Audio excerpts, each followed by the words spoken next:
Jesus called. One of the striking first events in the gospel is the fact that Jesus calls the apostles, the disciples. And this aspect is fundamental in our life. Jesus didn't only call the apostles, he doesn't only call our future priests and religious, he calls every human being, and the call happens in a unique way because each human being, every human being is unique.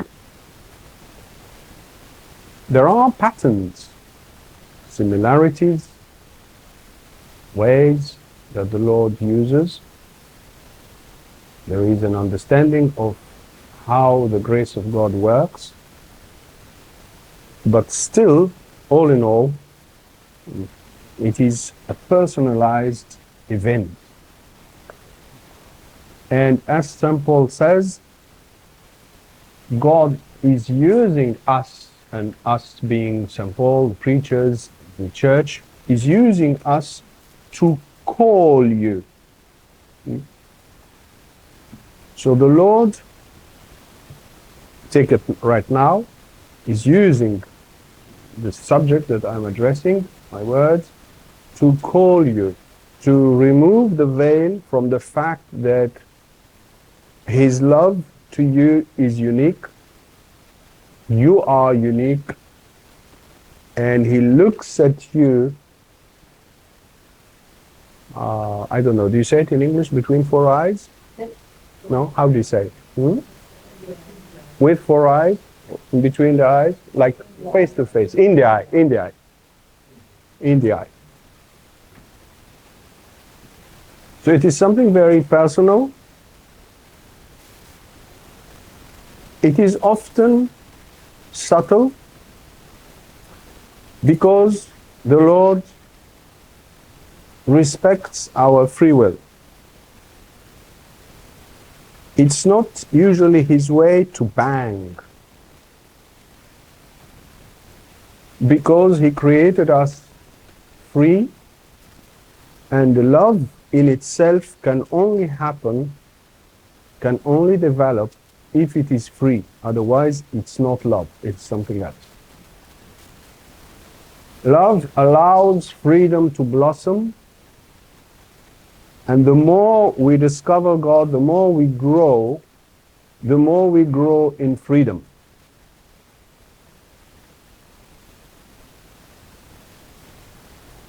And paradoxically, if we love God, if we love the Lord, when we grow, it doesn't really take away our freedom.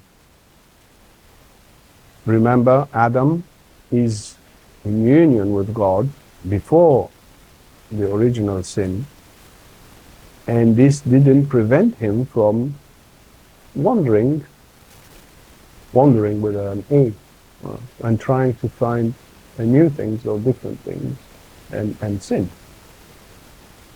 So remember that. We are not enslaved when we love God, when we meet God. So therefore, the way he deals with us is rather subtle, because of His respect to our will, for our will. We hardly hear His call, because His call is gentle like a gentle breeze. He knocks at the door of our heart. He is at the door of our heart, standing and knocking for years, but He doesn't bang. And unfortunately, we are used to the bang, and we therefore unconsciously expect the bang, and the bang never happens, because that's not His style. We were used to the bang, at home. Our parents sometimes could have banged in different ways. At school, the teachers may have done that in different ways, depending on which moment in history we belong to. In my time, it was teachers were able to bang a little bit too much. Now it would be, they would go to prison for this. Same thing, no, for parents and so forth. Are we becoming more civilized? Probably, but it's a double-edged sword, because the fact that he doesn't bang makes him almost silent, inaudible. And that's the tragic reality of God. The church reminds us that God is calling us, that Jesus is calling us. And the strange thing is that we don't hear this call, or we take it for granted, or we understand it as a theoretical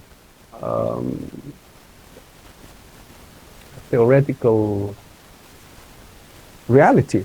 It's there, but how does it become, how does this call concretize, becomes real in our life? That's still very vague. And the thing is that Jesus calls and calls and calls in a gentle way.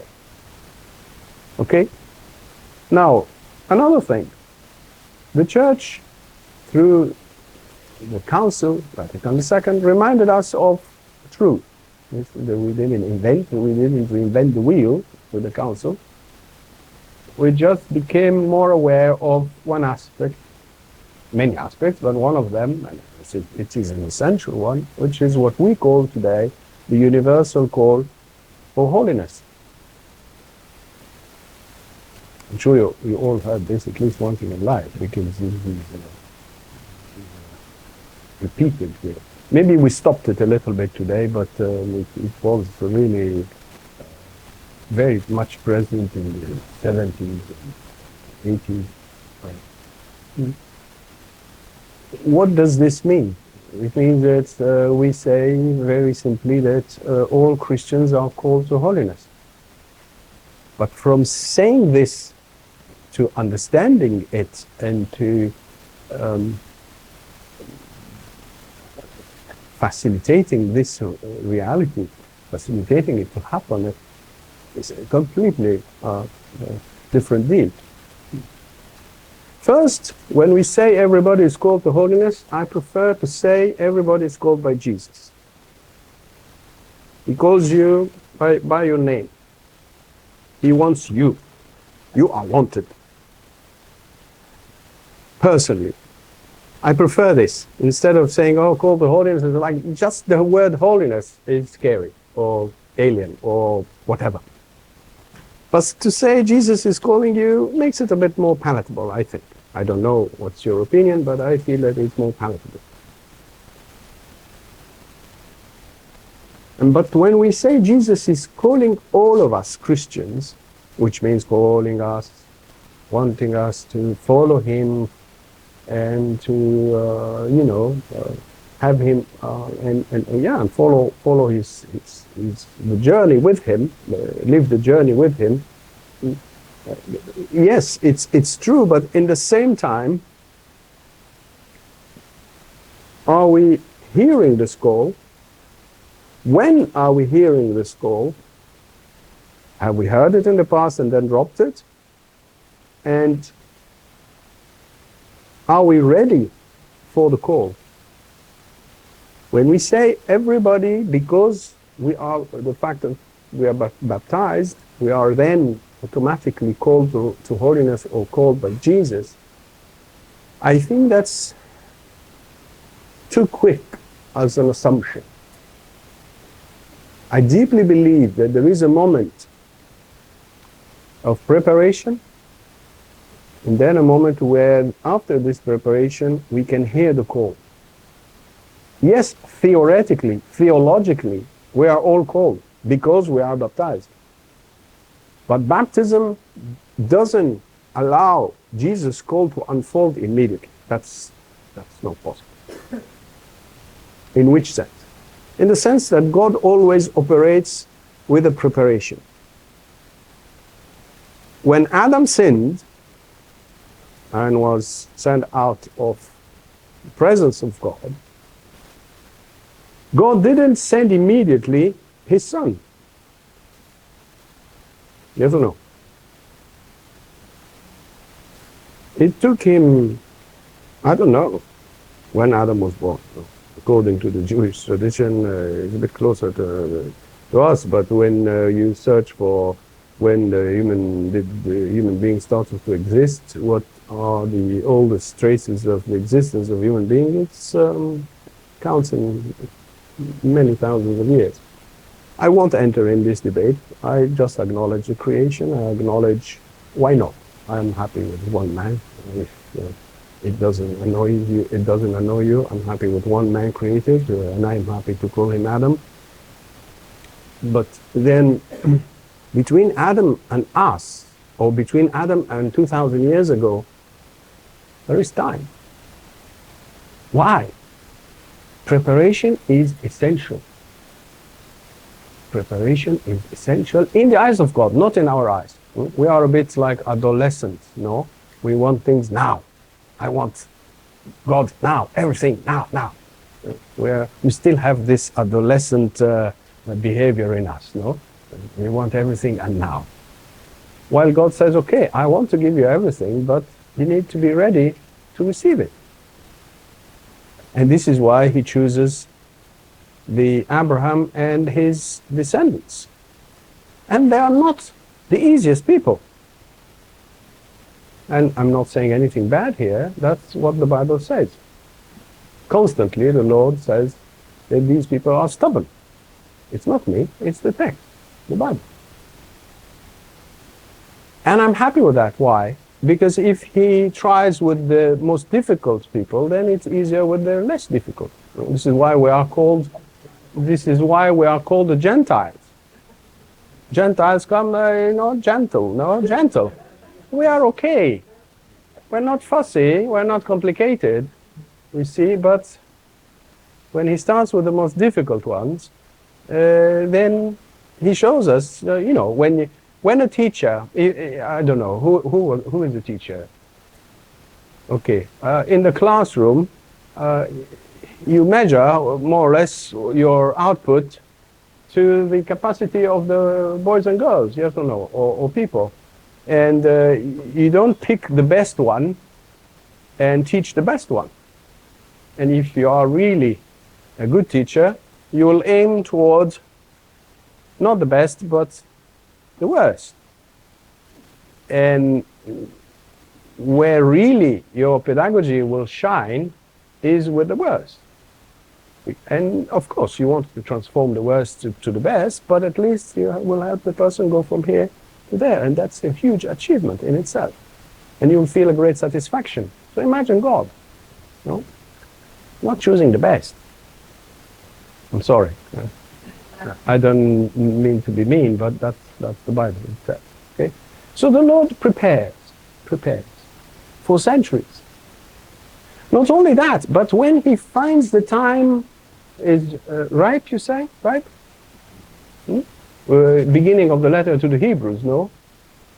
It talks about this. Can I borrow your Bible again? Sorry, I'm coming, don't worry. Thank you so much. So I forgot to bring the Bible with me, which is a major, I wouldn't call it sin, but it's a major senior moment. Yeah. Oh yeah, these days my senior moments are growing. So you see, in previous times God spoke to our ancestors in many and various ways through the prophets. But in these last days he has spoken to us through his Son. So there is a preparation, you see. Now, even when God sent his Son, there is a preparation. He doesn't even start immediately. he waits 30 years. When Jesus appears for his public ministry, it's just 30 years after. What is he doing during 30 years? Big mystery. We will need few millennia to unfold, let this mystery unfold. But still, he doesn't start. Who starts before him? Who prepares the way? John the Baptist, who is in the same time the greatest prophet of the Old Testament and the first in the New Testament. No? He prepares the way. So preparation is important. Take St. Paul, the stubborn St. Paul, who was called Saul first, Pharisee. No? Do we love the Pharisees in the Bible, in the New Testament? They are rather ugly, no? Paul is a Pharisee. And there is a group of Pharisees who become Christian. If you read Acts 15, you will see there is a group of Pharisees who become Christian. Thank God. You see, so it's possible for a Pharisee. Paul himself is prepared. The best teachers, best family, best formation, and probably one of the best men, because he was very fervent, he says. In the Moses law we read, we had this reading 2 days ago.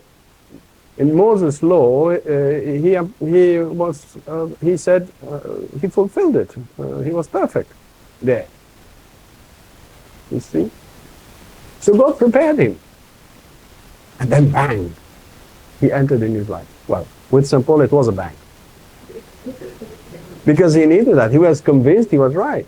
So you need a bang at least for this to see, to start to see, these things he had on his eyes, the scales on his eyes, they fell, so he started to see the truth, that Jesus is the Messiah, you see. But there is a preparation. In our life, it's the same.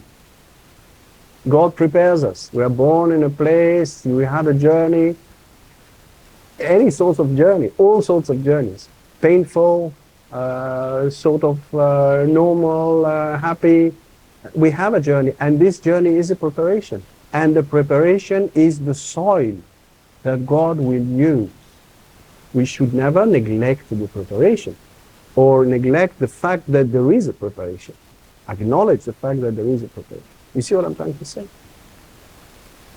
Then, yes, the call exists, but I can't hear the call before a precise moment where I am ready. Why? Because I'm not ready yet. My ears, my heart, my mind didn't do the job that is needed to be done before the coming of Jesus in my life. And sometimes it can take an entire life, no?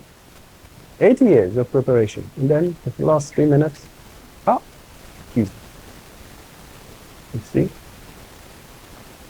Now, Abraham, God calls him. Genesis chapter 12. God calls him. Abraham, leave everything and follow me. Let me show you the promised land. Let me show you Jesus. He takes him. It's not even Jesus, it's just a land. And he shows him the land. Did Abraham get the land? No. I will make your children as the number of your children as the number of the grains of the sand. We still have few millennia ahead, I guess, if we want to count the grains of the sand. You see? Did Abraham see any of this? No. Then what happened? All this is preparation. Then Isaac, Abraham, Isaac, and Jacob. Abraham goes, fine, no, give me your son. Leave everything, leave your tribe, leave your country. Preparation. That's horrible. Leave everything. Then leave the best of the best thing you love. Could be your son, could be somebody else. Give it to me. Ouch, that hurts. That's killing. Then, are you ready, Abraham, to receive me? To receive the Messiah? No. The promised land? No. Go to Egypt. I mean, his descendants, not him. Go to Egypt. Spend 3 years, 4 years in Egypt? No. 430 years, blimey. Preparation. Grow in Egypt. Grow. Learn from the Egyptians. No? It's in the Act of the Apostles. Moses was trained in the wisdom of the Egyptians. It's not me, it's the text. Learn from the Egyptians. Then, of course, we know the rest, no? Now Moses, take them out, take them out. Is he giving them Jesus? No. He's giving them a law, preparation, to polish them. So what does it mean? It means you leave your tribe, you leave your family. It means what? You detach from it. It means, I'm talking about the preparation for us. I'm not talking anymore about Abraham. I'm talking about preparation to hear the call. Preparation to hear the call. Jesus is calling us. Jesus is everything, yes, but between Jesus is everything and Jesus enters in my life, there's a huge difference. So, work, job. They went to Egypt, what? To just watch the flowers growing? They had to work. And the work became very hard, no? They were enslaved by the Egyptians. But they stayed there for more than 400 years, 430 years. That's long. Work. Have a job. All this to receive Jesus? Yes.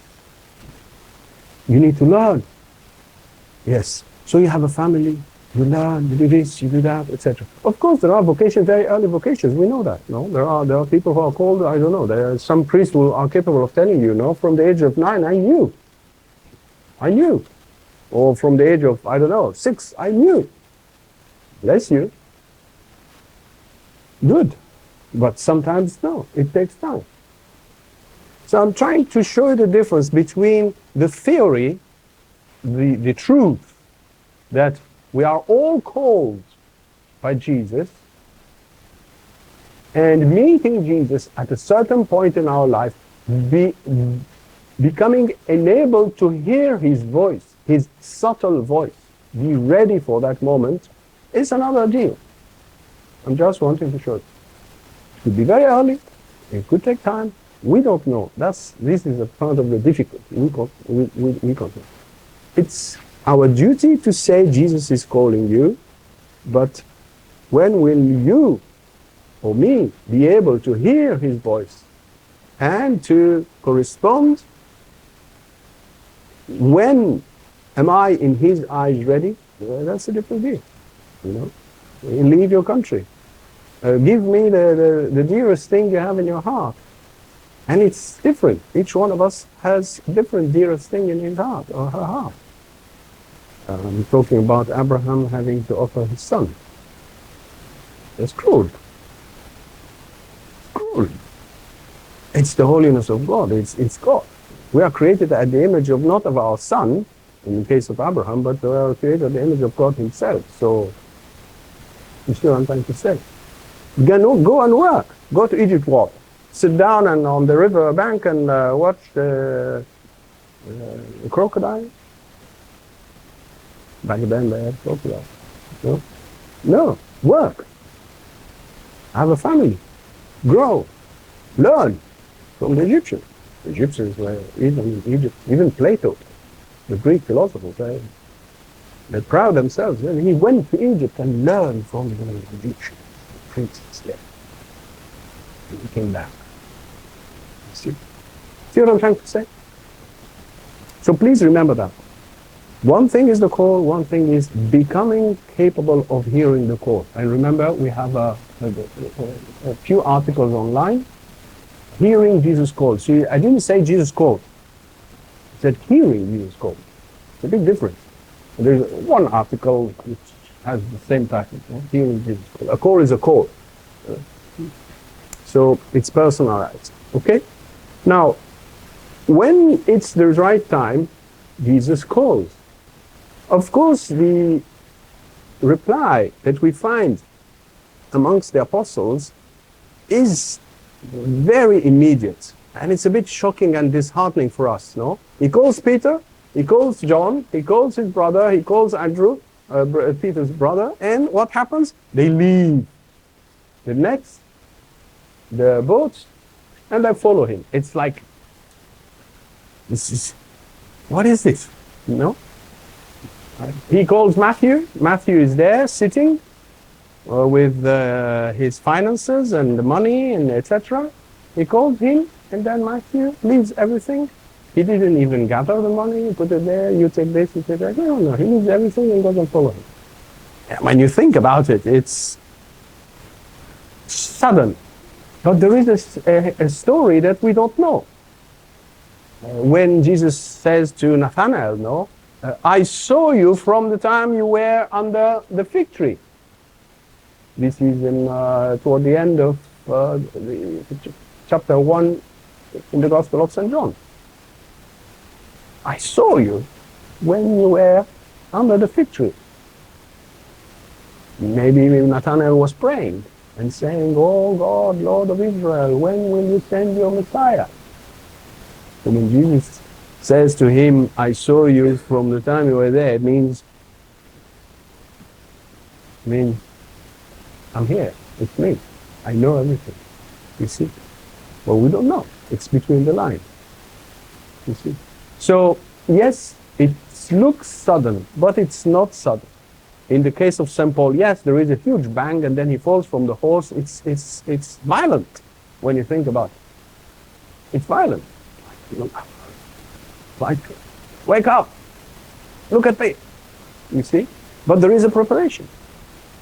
There's a complexity of the call, hearing the call, answering the call, okay? But please remember, there is a call. You are called. I am called. It's not nice because you feel you are losing your freedom. You feel there is a boss there and you are not the boss anymore. No? When you decide what you will cook today, that's you. But when somebody else says, okay, this is what you will cook, it's annoying. I don't want to cook that thing today. Somebody is interfering in my life. Somebody is changing the direction of my life. So the old man in us, let us put it this way, or the old woman, the old creature in us, is very much annoyed. The old one, not the new one. The new one is happy. The old one is very upset. Like, you are changing everything. You are putting my life upside down. The new one is happy, of course, because there is newness, there is a new horizon, there is Jesus. What do you want more than that? And we have both in us. And the old creature in us is much bigger in the beginning than the new one. The new one is not even a seed. It's just nothing. So it's like, puts everything upside down. So you see also the difficulty in answering the call. But there are sudden ones.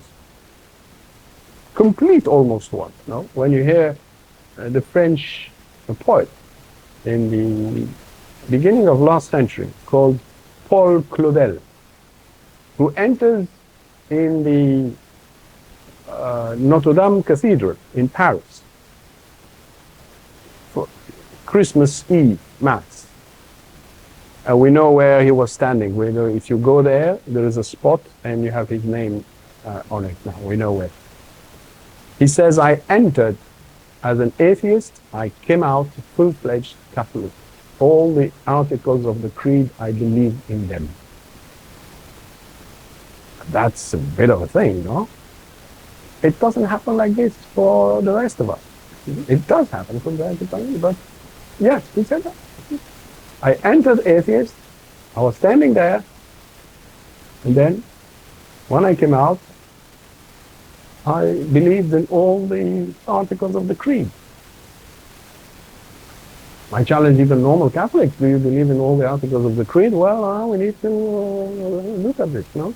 We need to study it, we need to see, do I totally agree or not? No, I adhere to everything and I believe it. You see? This is a bit radical. Of course, when you talk about Jesus calling, you wish your call would be like this. But it's not always the case. So we shouldn't dismiss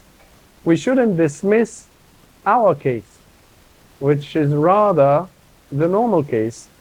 And it doesn't mean that he's not calling us. Be very careful here. It's not because his voice is subtle that his voice is not real, that his intention is not real. He's calling us. And this is the starting point of having Jesus in our spiritual life. Because it's His call. Him suddenly showing interest in us, in me. Like, who am I? Why me? You leave the entire world and you come to me. Well, who am I? I'm nothing. What do you want from me? You see, what do you want from me? You see? I'm nothing. In case you already believe about Him at that juncture. You see what I'm trying to say? So, the complexity, the preparation, but the reality. I would like you to come out of this first part of this second lesson with this deep conviction that Jesus is calling me. Now, can I hear His call? Am I hearing His call? Will I be able? This is another question. But the call is real, Jesus is real, I am real, and His gaze upon me is real, and it's a gaze of love. Remember the young rich man in the Gospel of St. Matthew. In the other Gospels, we don't have that little thing, which is what? And remember the story, no? When he talks to the rich young man, he says, have you observed, Master, what am I supposed to do in order to be perfect?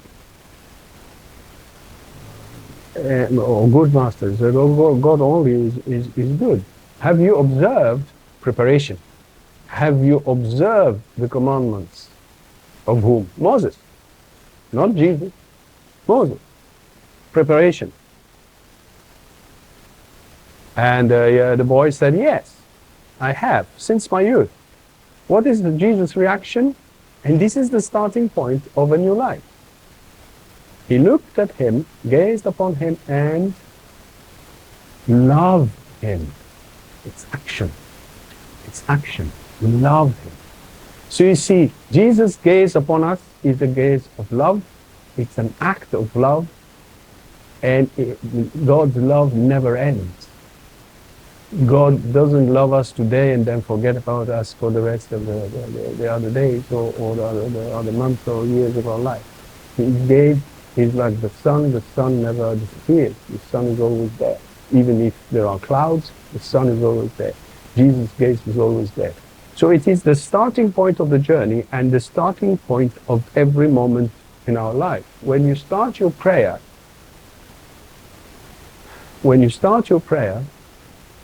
remember always that gaze. Because we tend to look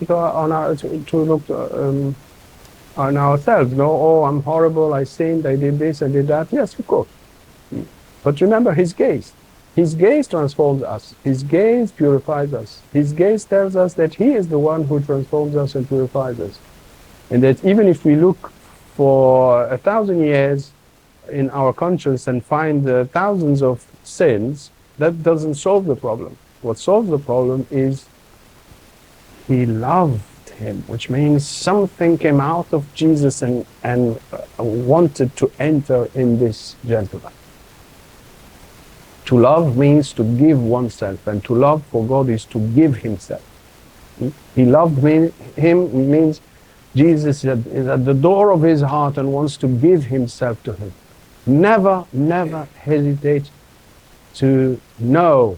No, I don't want even to say to believe. I want to say to know that Jesus has a deep desire to give Himself to you at every moment, regardless of your state. I'm not saying, okay, go and sin. No. I'm not saying that. But I'm saying that regardless of my state, His gaze is there, His presence is there. It's an unconditional love. So this is the starting point of His call, and this is the starting point of every minute which will follow His call. Regardless of I have been faithful or I have been hugely unfaithful to His call. You can renew, you can restart every day. And we are supposed to restart every day. When we do Lectio Divina, what do?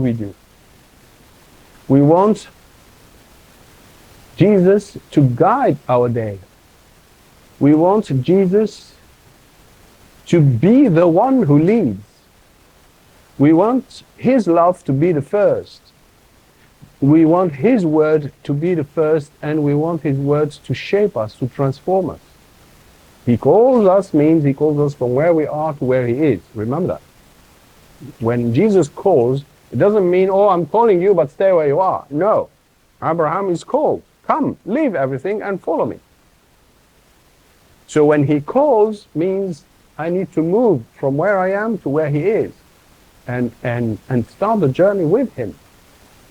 Be with Him, walk with Him, follow His footsteps. He's in front of me. He's never, not in the back. He's in front of me. And I put my feet at exactly where He put His feet. So He walked the journey before me. So that makes it easier. You see? So, I lost the trail of my thought. Yeah, when we start Lectio Divina, what do? We want Him to be at the beginning of our day. Hopefully, if we can practice it in the beginning of the day, that it will be better. It's a grace. Consider it as a grace, if possible. We want Him to be really, not theoretically, the leader.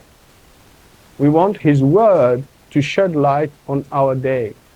We want the transformative power of the Holy Spirit, of His Spirit, to enter in our day, and in us, not in our day, in us, and transform us. So, one of the first and best replies to Jesus' call is to listen to Him. It's to listen to Him. To put Him first comes when we listen to Him. Yes, I entrusted my day in the morning when I woke up. I said, Jesus, here is my day. I belong to you, etc. Fine, but it's a good act, but it's very slim. Do you live your day with one biscuit? Can you sustain? Is it sustainable to spend your entire day with one biscuit? And that's a biscuit. I gave you my day. Of course, beautiful, perfect. But then, how did I spend the day? Who was leading? So exposing ourselves to Him and to His word is the beginning of the reply to His call. To understand better His call. To know Him better. You see? So a call itself, the word to, or the verb to call, involves sound, involves talking, involves a word. So when He calls me, He gives me a word. When you love somebody, you talk to this person. You don't stay silent. Sometimes silence is good between people who love each other, but you need some input. You need to feed this love. You see? So He loves us. He wants to talk to us. We need to engage. We need to enter in the day with Him.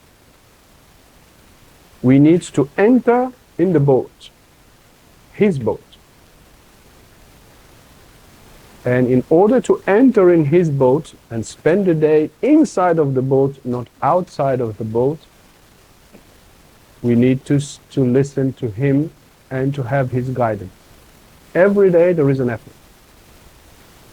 Every day there is an effort. This is what the Gospel says. Every day has its own tiredness, efforts, etc. Give us this day our daily bread. I'm not asking for tomorrow's bread. I'm not asking for yesterday's bread. And the bread here is the word of God, is Jesus' word.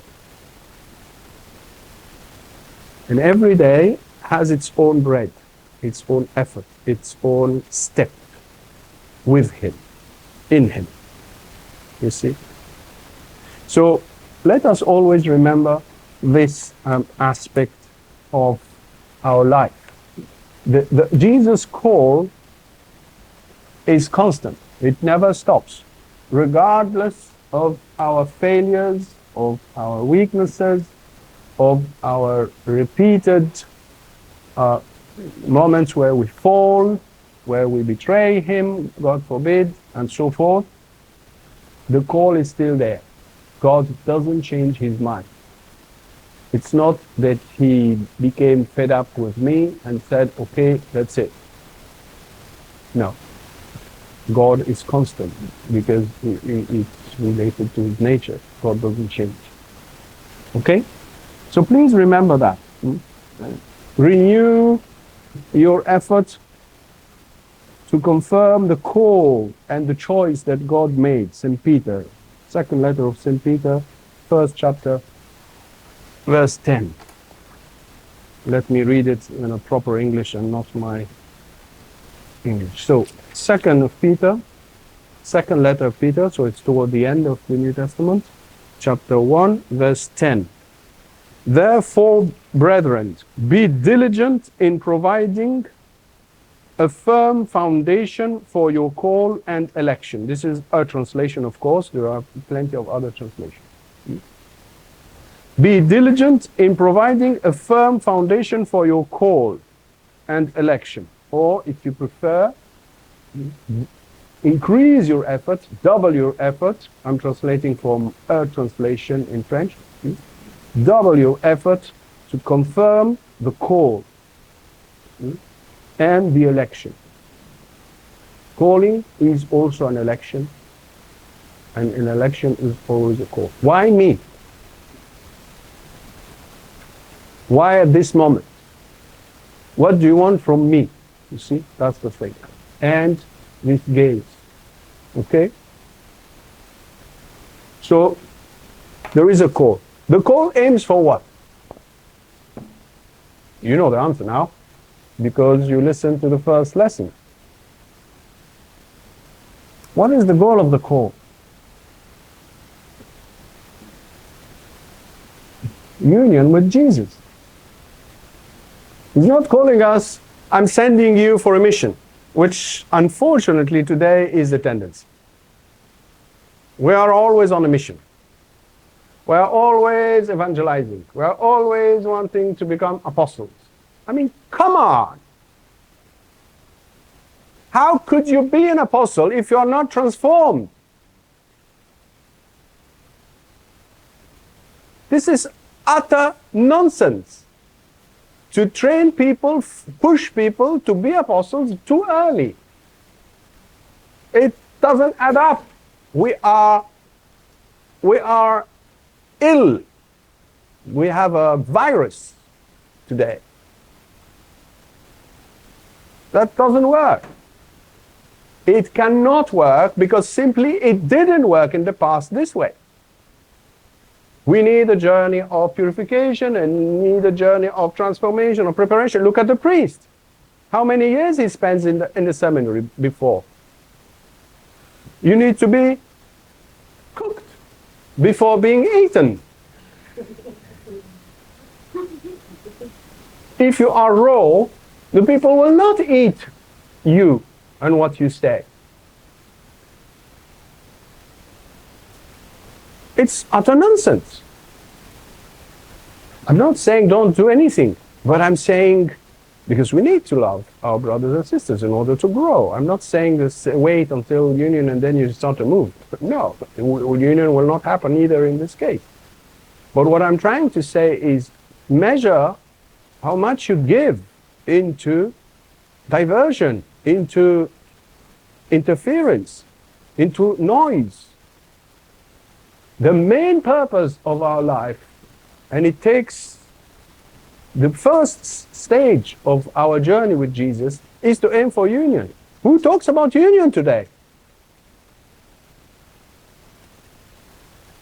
How can you serve? What food are you capable of giving if you yourself are not cooked? You're giving raw food. Raw food is not edible. You see what I'm trying to say? The main journey of a seminarian, the main journey of a religious consecrated person, the main journey of a consecrated lay person, the main journey of you and me, consecrated because of our baptism, is to aim for the fullness. of the reception of God's gift, and not just take some crumbs and go out in the world and evangelize. I invite you to read a beautiful chapter in the work of Blessed Father Marie-Eugène, and I put it online. It's on the website with the English and the French translation. The French and the English translation.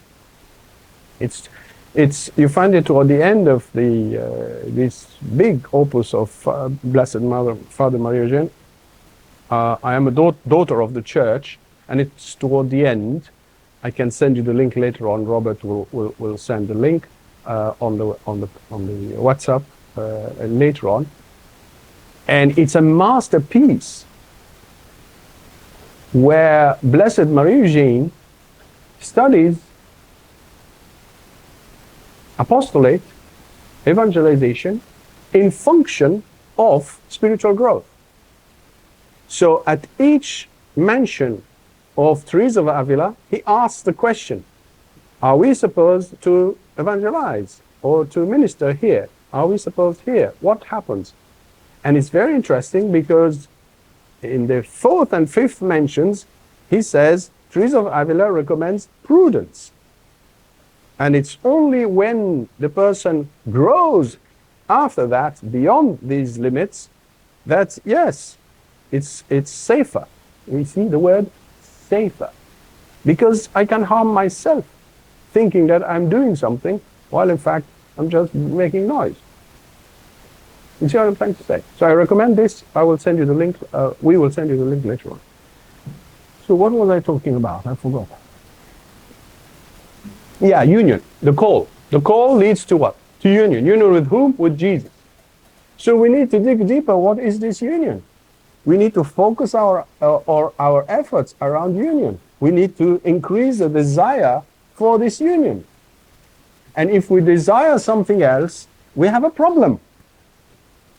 If we desire something else than union with Jesus, part of our energy will be going in these directions.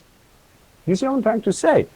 If this is just Jesus, no? Say of course this is just a Picasso drawing, no? So say this is Jesus, okay? So if there are other goals than union, they are here. So part of my energy is going here and there, not being directed to Him, to His will, to Him being the first, to Him directing me. You see? I would say that's the effort, that's the training. We talked about the act of hope the other day, no? The act of hope. What do I hope for? He promised me a union. I won't go back to that lesson. Please go back to it. He promised union. But am I aiming to here, or I'm aiming outside? You know, when you aim, you play with I don't know, or pistols or whatever. You aim outside, or you aim where you are supposed to go. And this leads us to what? Two things. Digging deep your desire. Knowing yourself. And in knowing yourself, knowing your desire. What are your desires? And there is no shame in that. Put your desire. Just sit down one day, take a pen and your notebook, and try to say, what would I like to have, or to do, or to achieve? What is driving me? But this time, I wouldn't neglect them, but I would invite you then to find them in Jesus. So I'm not frustrating you. I'm not castrating your desires. No. I'm showing you that, you know, what is the topic today? Jesus in spiritual life. So how do I see Jesus? How do I see my desires? But now, how do I see Jesus? Jesus can be just Jesus, no? Yeah, Jesus is like one element in my life. What did we see with the transfiguration? Only Jesus stayed there. Everything disappeared. So that's the challenge. To discover what? To discover that in Jesus there are layers of depth. In Jesus, this is the second point I would like to talk in this lesson. The first point is the call. And the second point is now the different layers in Jesus' being. I could be reducing Jesus, and often we are, consciously and mostly unconsciously, we do reduce our understanding of Jesus. Who is Jesus to you? No, the famous question that Jesus says in the gospel. No, who do people think I am? And then, what do you think? Who do you think I am? Do you think? So ask yourself this question and repeat it in different moments in your life. Who is Jesus for me? And it changes. Not changes like saying the first one was wrong, but it changes in the sense that it goes deeper. It goes deeper. I'm entering deeper in Jesus himself, in his person. The temptation is to find the object of my desires outside of Jesus. This is why St. Paul says, probably St. Paul was looking for knowledge. He says, all the treasures of science and knowledge are in Jesus. Maybe St. Paul wants divinity. St. Paul says, all the divinity is embodied in Jesus. So, what do you want? And open your eyes, Jesus has it. Not as goods, but his being. There's a big difference between goods and his being. We don't go to Jesus for his goods, we go to Jesus for who he is. The naked Jesus, as St. John of the Cross will call him. Just my king, just for the king, not for all what comes with the king. You see? So this means what? I need to be very careful, because my act of faith ends on Jesus, but my act of faith goes to which depth?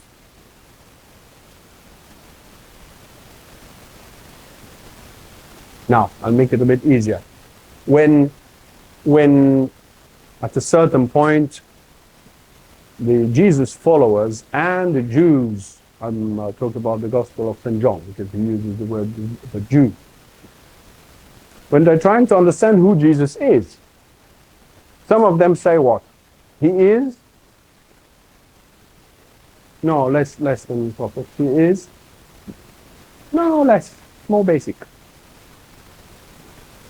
No, oh well. He is the son of Joseph and Mary. It's like we played with him. We know him. He's from that village. We saw him. We lived with him. That's the danger. That's the danger. We are looking at Jesus. They are looking at Jesus, but just the first layer. It's not wrong. He is the son of Mary. And he is the adoptive son of Joseph. There's nothing wrong in that. But that's only a very superficial approach for active faith. It's not yet faith, but the beginning. We're making on Jesus himself. Jesus is the object of our faith. When you make an act of faith, I believe in Jesus. But which Jesus? How do I believe in Jesus? And remember that the Gospels, please, I need all your attention here. Remember that the Gospels' aim is to make us believe that Jesus is God.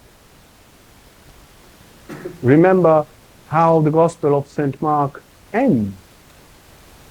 When the centurion, the Gospel of St. Mark is the preaching of St. Peter. St. Peter is in Rome. He's preaching to the Gentiles. There are no Jews there. So it's very basic. The Gospel of St. Mark is very simple, dynamic, beautiful, to the point.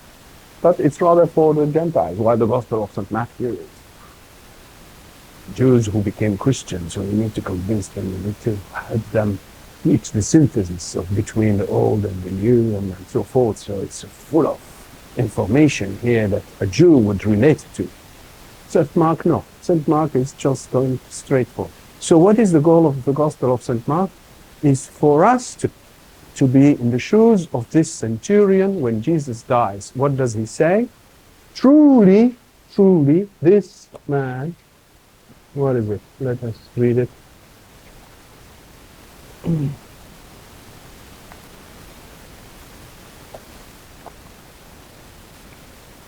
So it's at the end of the Gospel, the Passion, when Jesus dies. What does he say?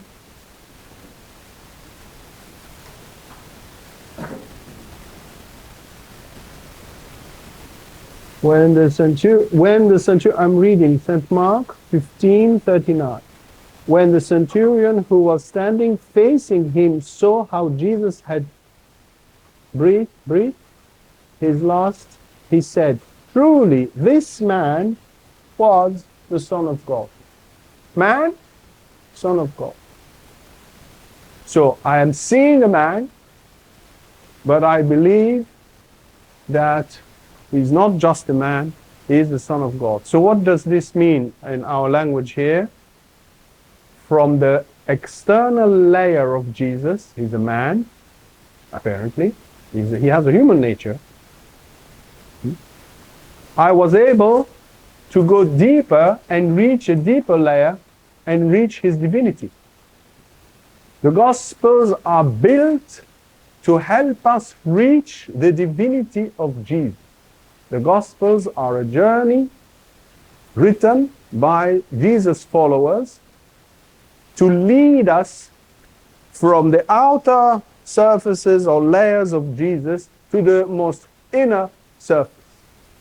How is the Gospel of St. John structured? The structure is given by St. John himself, chapter 20, verse 30 and 31. John gives us the idea, the structure of his book, the signs. There are 6 signs plus 1. John offers us in the first 11 chapters 6 signs. Like you stop, no? You are driving for a long journey and then you stop 6 times. So there's a stop. Like the mansions of Truth of Babylon, no? You stop. At each stop you have a sign. Jesus offers a sign, shows a sign. The first one is Cana of Galilee. The last one of the 6 is the resurrection of Lazarus, chapter 11. And the big sign, 6 plus 1, so the 1 then is the cross itself. But the cross in the eyes of St. John is something completely different. Now, how does he structure his gospel? He gives us the structure here in verse 30 and 31 of chapter 20, which is called sometimes the first conclusion, because you have 2 conclusions to his gospel, the end of 20 and the end of 21. There is a course on St. John, if one day you want to watch it, pre-recorded course on the School of Mary. You can ask for it if you want. 13 lessons. Each one is 2 hours. Now Jesus performed many other signs in the presence of his disciples that are not recorded in this work. So this is John telling you, I wrote this work with a certain purpose, and let me explain to you what is my purpose. So he says this, and then continues. But those what? Those signs written here, the 6 plus 1 sign, have been recorded so that you may come to believe that Jesus is the Christ, the Son of God, and that through your belief you may have life in his name. Of course, this is a translation. You certainly have different versions. So what is John saying? John is saying, I prepared you with 6 signs, almost purifying you, not Jesus, layer after layer, so you could enter in Jesus layer after layer until you reach the core of Jesus, his divinity. So to believe in St. John is not like for us to believe, I believe in God, I believe in Jesus, I believe in the Holy Spirit. No. To believe for St. John is an act of union. Union because we can then access the divinity of Jesus. If you access the divinity of Jesus, it means that you are transformed, you are purified, and you look like him, as St. John says in his first letter. We will see him as he is because we will be similar to him, transformed and be made similar to him. So I can only see Jesus, his divinity, if I myself are transformed. This is first letter of St. John. So back to St. John. So St. John is saying, I'm offering you a journey of transformation because from layer to layer, from the outer layer to the most inner layer, which is his divinity, I'm leading you. First sign, second sign, third sign, fourth sign, and with each sign you have a teaching. With each sign you have a teaching. So why I'm saying all this? I'm showing you that the Gospels themselves have that aim of leading us to union, leading us to Jesus' divinity. So when the Gospel is inviting us to, be careful here, quote unquote, believe that Jesus, the Son of Mary and Joseph, is the Messiah, is the Son of Man, Son of God, sorry, he's the Son of Man also. The Gospel wants you to enter so deep in Jesus that you reach the core of Jesus. Layer after layer after layer, you reach the core of Jesus. So your act of faith in the beginning is very different from the final act of faith. The final act of faith is the union, while the initial act of faith is the beginning of the journey. You are in front of the great mystery. The Cana's wedding. You don't know who is the bride and who is the groom. The bride and the groom. The groom is Jesus. They are not there in the text. See, and so forth. You see what I'm trying to say? So, the idea is what? Our Christian life is not flat. We don't believe in Jesus in a flat way.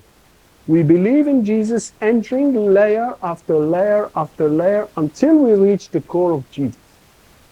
And the beauty in St. John, the realization is in St. John, like the centurion in St. Mark, it's St. Thomas. What happens to Thomas? In the resurrection. Jesus said, put your hand here. Where is he putting his hand? But what does he find? No. What does he find? No. Come on! Huh? No! Come on! No! Ah.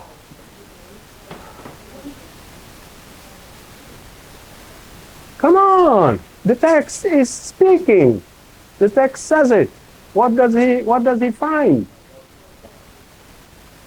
My God!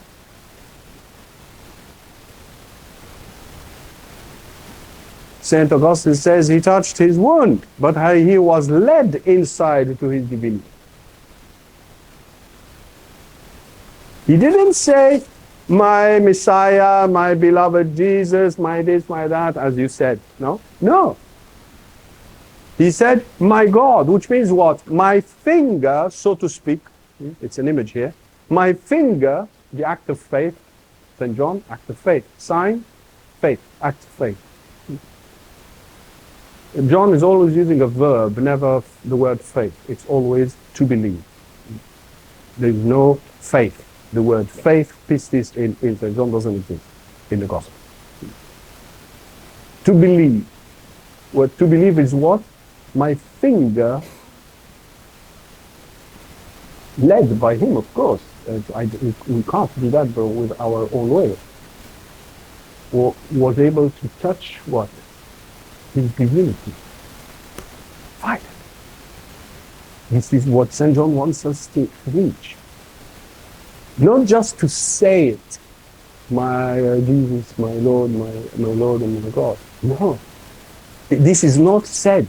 This is lived. This is union in the eyes of St. John.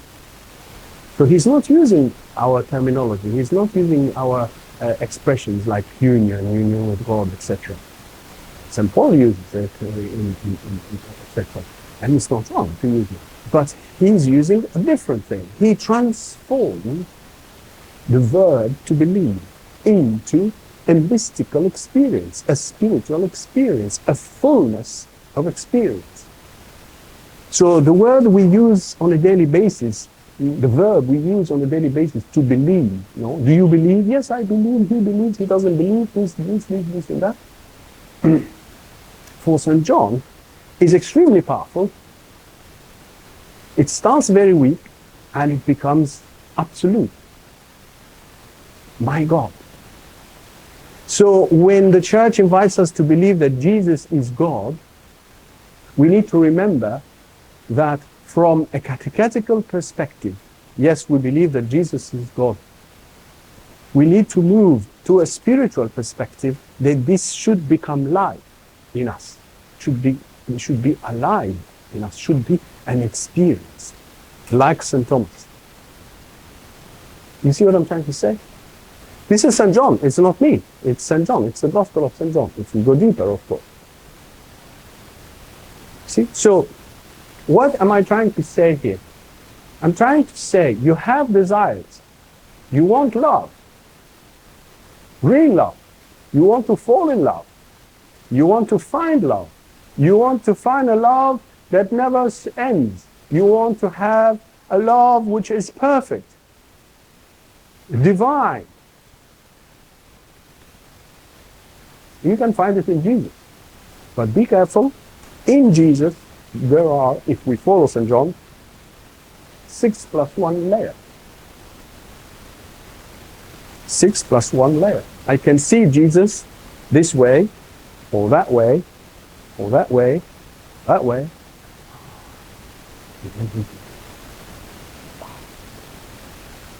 And it's growing. Each layer is 1 step ahead. And it's 1 step ahead in me, in my own transformation. You see what I'm trying to say? So please remember that it is extremely dynamic, and there is a relationship between your desires and your act of faith in Jesus and Jesus himself. The three together. St. Paul wanted wisdom, wanted science, wanted knowledge. He said the fullness of knowledge and science can be found in Jesus. A letter to the Colossians, chapter 1 or 2, I think it's 1:14, something like that. You want divinity, no? You want union with divinity. You want to meet the divinity, no? The fullness of the divinity dwells in him, is embodied in him. Do you believe in that? So why am I aiming outside of him? If the fullness is inside, I'm aiming outside because I stopped at a layer and I equaled this layer, this person, with other things in my life. So Jesus is one amongst other elements in my life. So my desires are going here and there, while the act of faith is profoundly also an act of desire. But if the desire is misled, I'm not aiming toward the object, the correct object. Do you follow what I'm trying to say? Do you see, or do you see better what I'm trying to say? How much time is gone already? Which is roughly?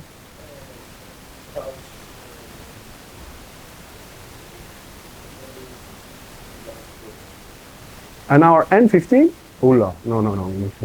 Okay, got the point? So, it's, wrapping up, we will have a break now. Wrapping up, Jesus called. The difference between the call as a theory, yes, we are all called, and preparation and being able to hear the call. And please read articles online, or have this book, or have a ramage in the book, and see if is of any interest. And then receiving the call is personalized, it's me. And we move on to the call's aim is to reach the depth of Jesus. So Jesus in spiritual life means the call is always there. You need to pay attention to that. It's difficult to hear it because he respects my freedom. The best way to answer is to start with listening to him, Lectio Divina, to put him first. And then, as you can see, the act of faith, according to the Gospels, St. Mark, St. John, is to reach the utter depth of Jesus, the bottom if you want. There's no bottom, of course. Divinity is bottomless. To reach the divinity and be with Thomas and say, like Thomas, say, my God. You see? So layers, never stop. Check your desires and involve them in your desire of Jesus. You can find it in Jesus. You want love, you find love in Jesus. You want divinity, infinity, beauty, you find it in Jesus. Beauty. God created the flowers, the seas, the mountains. Beautiful. Imagine God's beauty. You search for beauty, find beauty in God. The last 5 stanzas of the spiritual canticle of St. John of the Cross were triggered when he heard a nun talking about Jesus' beauty. He went into ecstasy and he wrote the last 5 stanzas of the spiritual canticle. Let us go. Vamos a ver en tu esposura. Vamos a ver más en tu esposura. Let us go deeper in the thickness of these layers, in the depth of these layers of your beauty. And he has a very beautiful passage on beauty, the beauty of Christ, and how the beauty of Christ is reflected on us, and etc., etc. You can read that. So beauty, love, divinity, science, knowledge, wisdom, you find all that in Jesus. So you gather your aim instead of going here and there, and discover a new depth in Jesus. So the act of faith, a renewed act of faith, allows you to enter into a deeper layer. How do I move from one layer to the other? Is by, okay, I want this, I don't see it yet in Jesus, but I believe it's in Jesus. That's the act of faith. Then you discover. So from an act of faith, a renewed act of faith, it becomes experience. That's very important here. From a renewed act of faith, it becomes experience. I don't have the experience that beauty is in Jesus. I make an act of faith, I discover. I'll say, okay, I will search for beauty inside of me. When St. Teresa of the Child Jesus discovers the beauty of Jesus in the Passion, deepening her reading of Isaiah 53, maybe I should talk about this after the break. No? She says God is revealing his beauty in his face, blood, it's the holy face, so there's blood, his heat, etc. So it's not really very attractive. She's reading Isaiah 53. It's not attractive, not appealing, not alluring. And she says, God is revealing his beauty to me. Wow.